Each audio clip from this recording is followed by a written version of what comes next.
This is the story of Noah Callahan and his girlfriend Chloe Merritt. They had been together for 2 years and 4 months. Long enough that Noah had stopped noticing how often he smiled around her, and long enough that Chloe had stopped needing him to.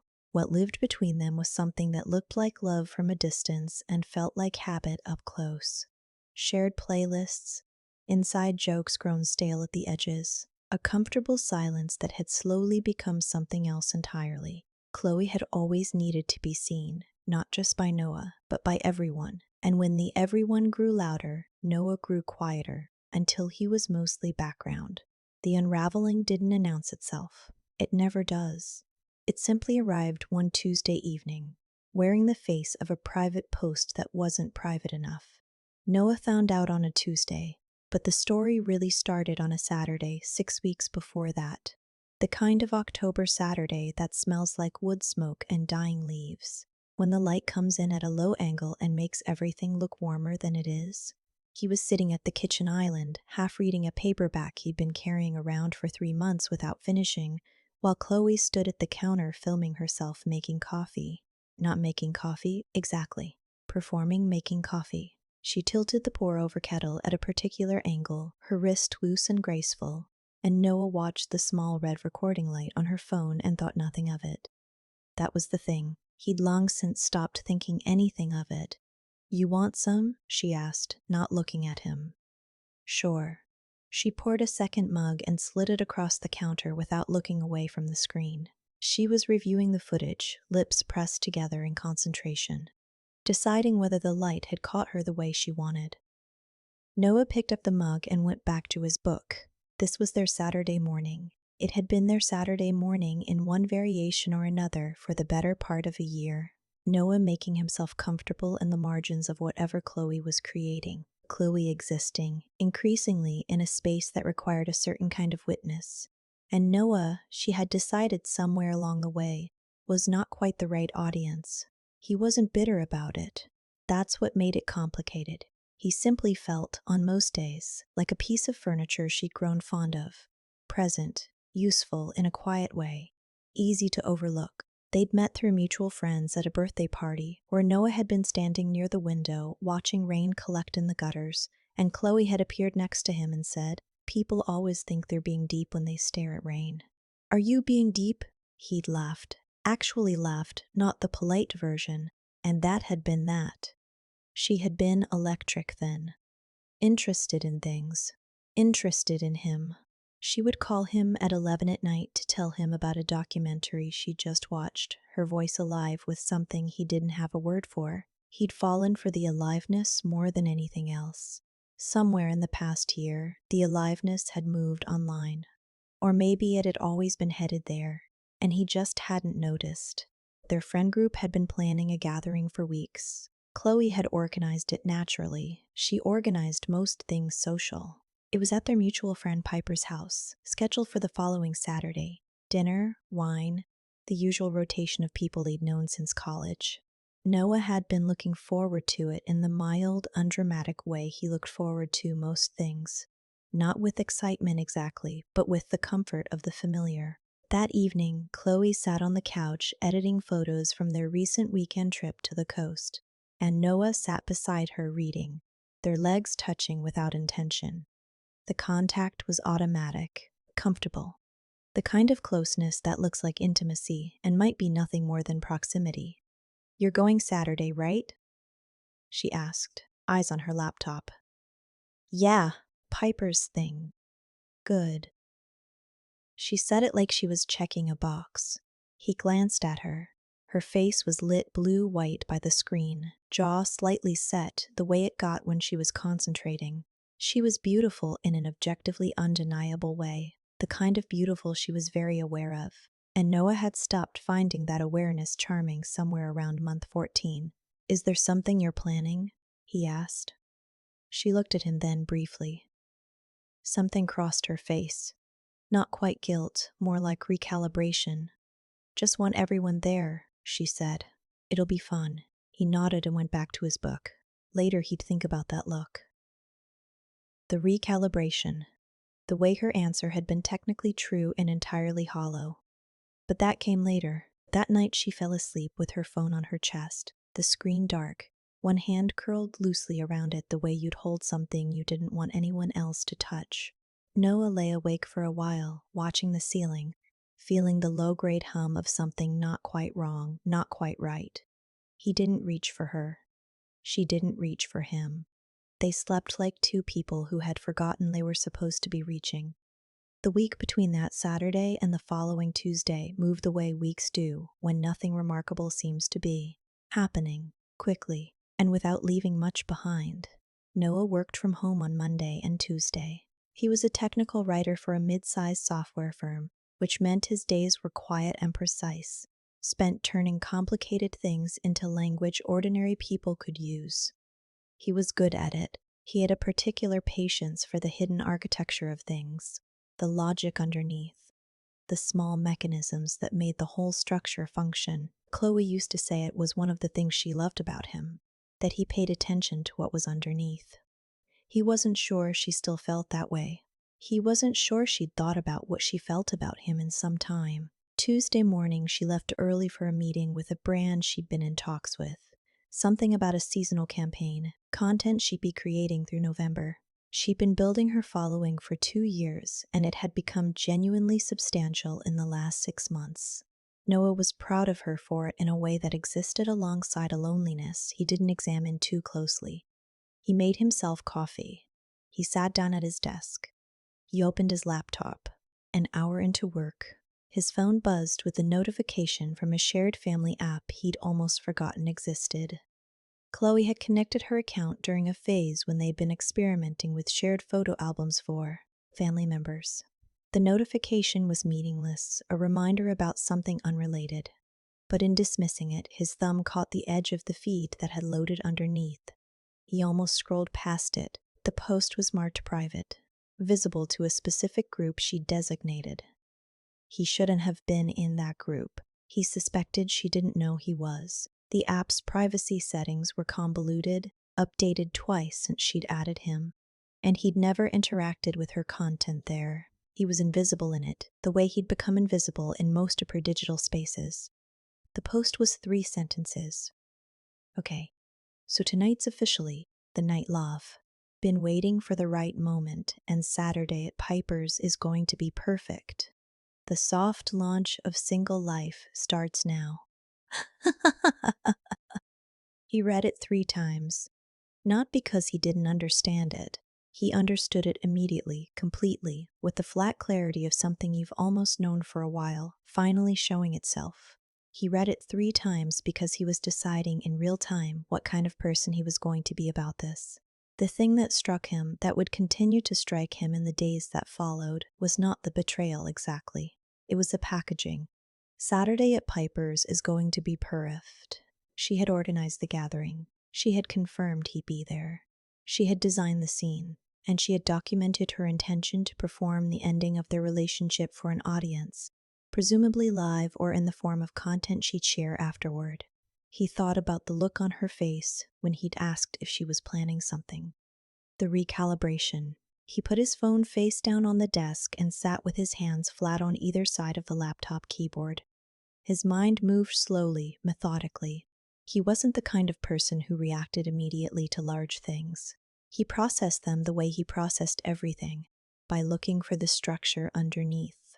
What was underneath this? She hadn't told him she was unhappy, or she had told him in the way people tell each other things without using words, and the silences, and the redirected attention, and the camera always between her and whatever was real. He had noticed. He had not named it. Maybe he'd been afraid of what naming it would require. He opened a new document on his laptop and typed a single line, the way he sometimes did when he was working through something. What do you do when someone rehearses the ending without telling you the play has started? He stared at it, then he deleted it and got back to work. That evening, Chloe came home energized from her brand meeting, cheeks slightly flushed, talking about the campaign with the particular animation that appeared when things were going well for her publicly. She made dinner, actually made it, from scratch, which she hadn't done in weeks, and they ate together at the table instead of on the couch, and she was warm and present in a way that cost him something to receive, knowing what he knew. He watched her across the table and thought, she is not a bad person. He believed that. He continued to believe it. She was a person who had needed something he hadn't known how to give her, and had found a way to take it that was careless and self-serving and very human. You seem quiet, she said. Long day. She nodded, satisfied with that, and turned the conversation back to the campaign. He let her talk. He listened. He thought about Saturday. And then, something shifted in him, subtle and strange. He'd been listening to her voice, watching her gestures, the way she tilted her head when she was making a point she found clever, and without planning it, without deciding to, he looked up at a space just past her shoulder. I don't know, he said, his voice going briefly somewhere else. Maybe like this story, or subscribe or something. Chloe stopped mid-sentence. What? He blinked. Returned. Sorry. Got lost. What were you saying? She looked at him for a moment with an odd expression. Not quite concern, more like he'd briefly been replaced by someone she didn't recognize. Then she let it go. The way she let most of his interior life go, and continued talking about the campaign. Noah picked up his fork. He had 4 days. He didn't confront her before Saturday. He'd thought about it. More than once he'd come close, lying awake at 2 a.m. While she slept, the shape of what he knew pressing against the inside of his chest. He'd almost reached over and said, I saw what you posted. Tell me I'm wrong about what it means. But each time he pulled back, not out of cowardice. Out of clarity, because here was the thing he understood, turning it over carefully in the dark. If he confronted her privately, she would apologize. Maybe genuinely, maybe strategically. He was no longer certain he could tell the difference. She would reframe it. She would say it was just venting, just dramatic app talk. That she hadn't meant it, that she'd been in a bad headspace. She would give him a version of events that was slightly true and mostly protective of herself, and he would have to decide whether to believe it. And the whole thing would collapse inward into a private negotiation that she controlled because she was better at private negotiations than he was. She had planned something public. He was simply planning to arrive first. He spent the week normally. This required more from him than he expected. He drove her to pick up her car from the mechanic on Wednesday. They watched a show together Thursday night, her feet in his lap, and he held her ankle the way he always did, warm and automatic. He didn't perform warmth he didn't feel. He found, to his quiet discomfort, that the warmth was partly still real. That somewhere under the knowledge of what she'd planned, he was still in the habit of caring about her, still registered her laugh as something that belonged in his life. That was the part nobody talked about. How love doesn't disappear the moment you learn someone has betrayed it. It lingers, bewildered, not yet understanding that the ground has shifted. Saturday came in cold and gray, a proper November evening. Piper's house was warm and loud when they arrived, and the gathering was maybe 14 people, half of whom Noah knew well, and half of whom he knew through Chloe's orbit. There was food, wine, the specific kind of easy noise that comes with a group of people who are comfortable with each other. Chloe was brilliant at these. She moved through rooms like she'd designed them, landing on people at exactly the right moment, leaving them feeling chosen. Noah watched her work the space and felt something that was almost admiration and almost grief, close enough together that he couldn't locate the seam. He told Marcus, his closest friend in the group, some version of the truth beforehand. Not everything. Enough. Marcus had looked at him steadily and said, Okay, what do you need from me? Noah had said, just be near the kitchen when it happens. Marcus had nodded and asked no further questions. An hour in, maybe a little more, Chloe's energy shifted. Noah felt it before he could have described it. She became more deliberate. She'd arranged herself in the open area between the kitchen and the living room, a space where the sight lines were good, where everyone at the party was naturally oriented. She'd moved without appearing to move. She'd created a stage.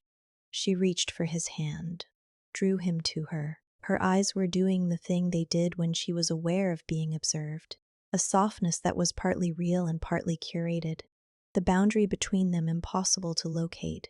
"Can I talk to you for a sec?" she said, her voice low in that way that signaled something intimate was about to be made visible. He looked at her. He understood that this was the moment, that she had been building toward this all week, maybe longer, that she had a version of events ready, a narrative she'd been shaping, in which she was someone who had finally, bravely, with grace and feeling, ended something that no longer served her. "Actually," Noah said gently, quietly, not loudly, not for the room, just for her, "I've been wanting to talk to you too." Something moved across her face. A recalibration he recognized. "I saw the post, Chloe." Her face stilled. "The one from Tuesday, the private one." He said it simply, without heat.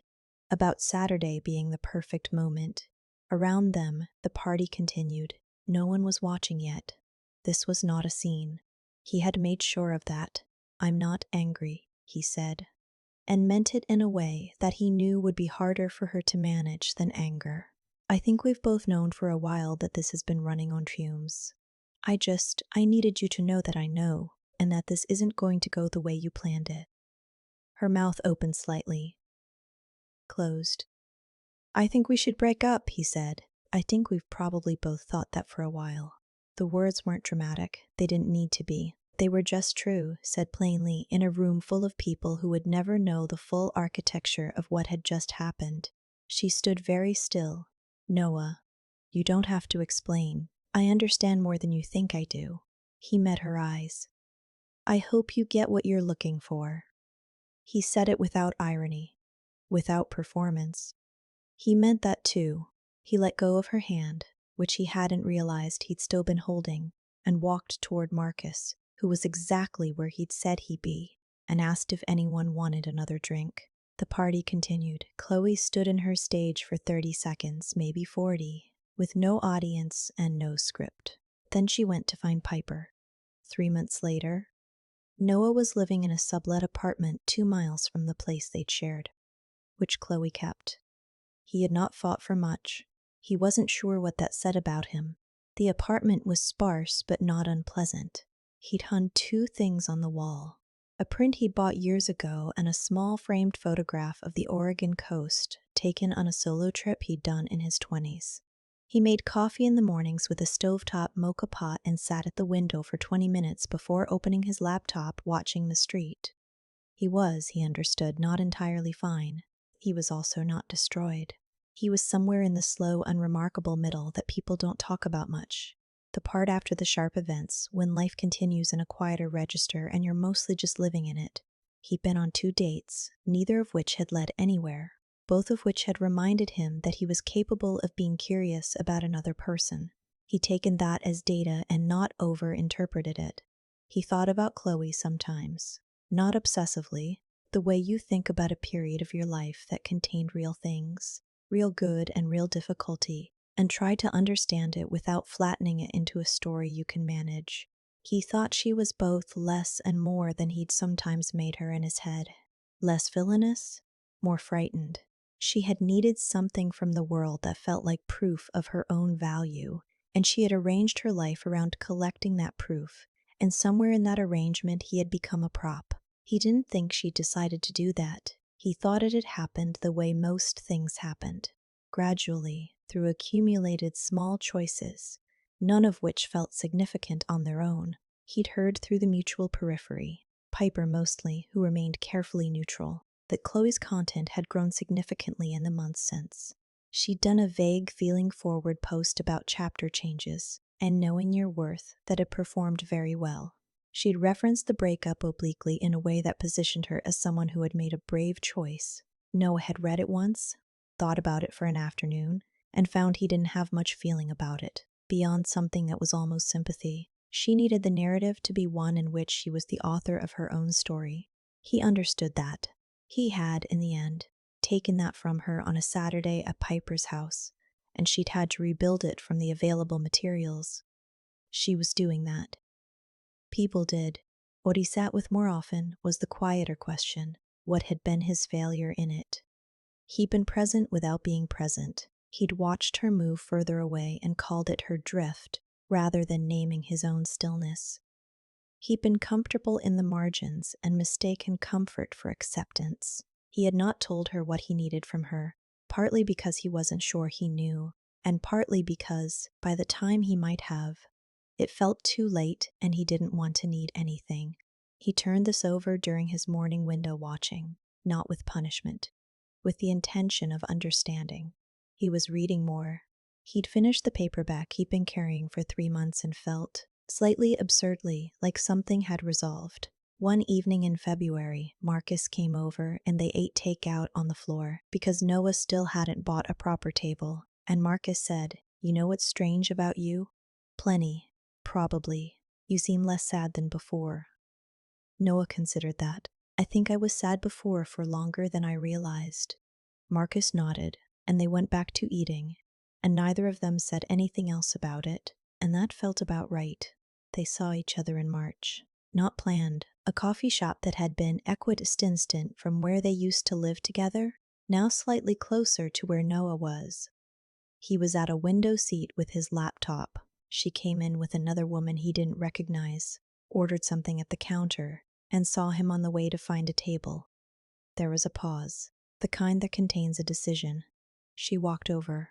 "Hey," she said. "Hey." The woman she was with made herself scarce with the quiet tact of someone who understood the situation from body language alone. Chloe looked well. She was wearing something he hadn't seen before, her hair slightly different, and she had the specific kind of aliveness about her that he'd fallen for years ago.